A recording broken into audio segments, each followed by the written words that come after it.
tube. Machine's all warmed up, been greased, ready to roll.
And cut that off, bud?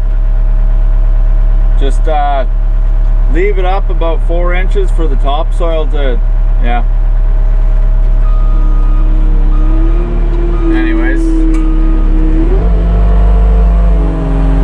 like I was saying, we finished the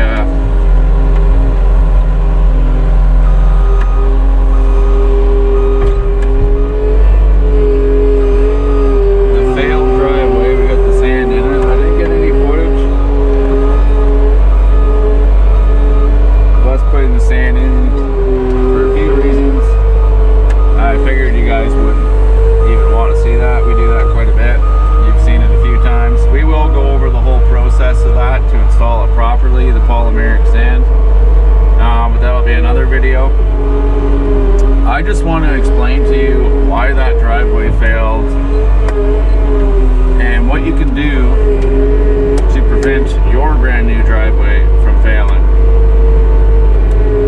Alright, so the driveway failed.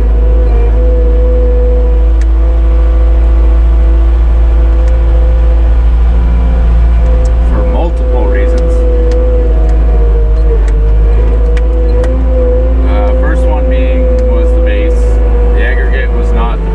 Base material. It was a lot of stone dust with the odds 3/8 clear, but if you actually look back on that video, the homeowner actually had some clear 3/8 clear and behind the sandbags on his garage because of the water that was coming in.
digging it even with a machine.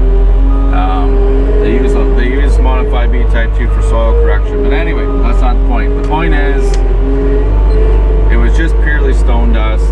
It was uneven. It was sporadic. The amount that they had, it was anywhere from, you know, a couple inches up to maybe 6. Now, for a base, your standard base, what we use is quarry A gravel. And depending on what the subsoils are like, either we will or we won't line it with a geotextile. Most of the time, we will. There's not too many places where you have really great, you know, great subsoils for that type of application, interlocking brick, etc. And we generally put about, I'd say about a foot of that. So that was their first mistake, was the base, which is a big deal. I mean, that's the foundation, that's the footing, you know, of the whole driveway. I shouldn't need to explain any more about that. But anyways, number 2.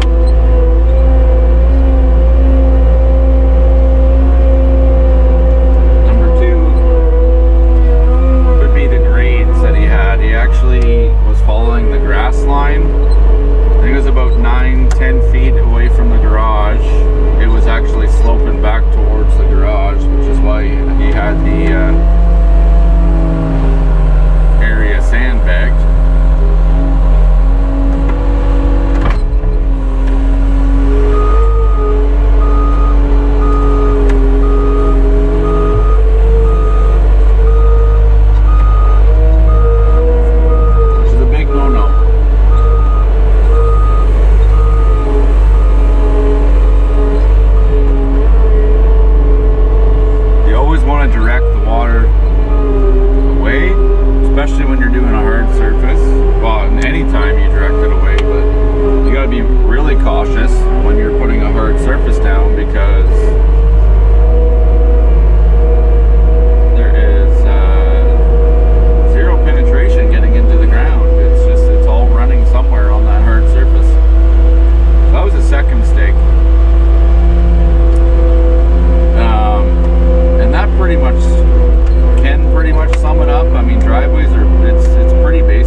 Tree.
5 years old, at least 5 years old.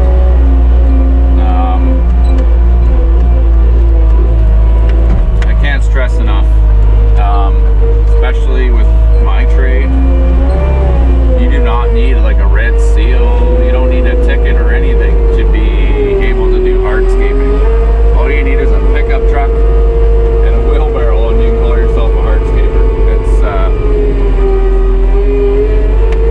It's very interesting. And there is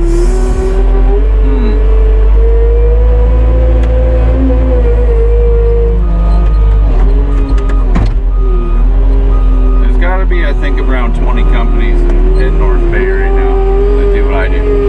3 or 4 have a good reputation. The rest of them, they will do the job, take your money, and if you have an issue, they will screen your call, basically. They won't be in touch with you. It's sad but true. Like I said, I redo a lot of projects that are maybe anywhere from 6 months to 4 years old.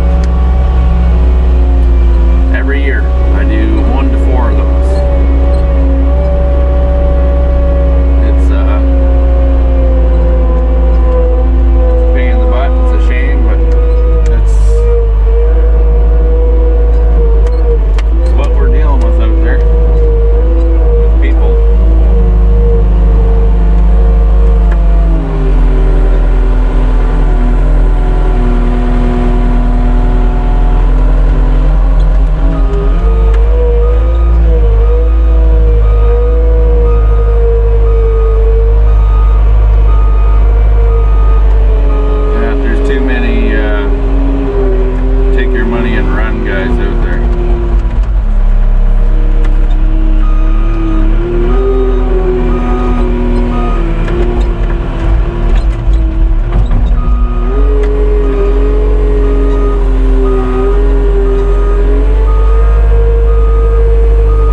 I wouldn't recommend tackling your own retaining wall. Or you better make sure you understand what you're getting into, the block you're using, what you can and can't do with it. There's so many variables that you gotta look into when you're dealing with retaining walls and stuff like that. Anyways, hopefully this little bit of information helped out you guys. Don't forget to comment, like, and subscribe. Take care. See you in the next one.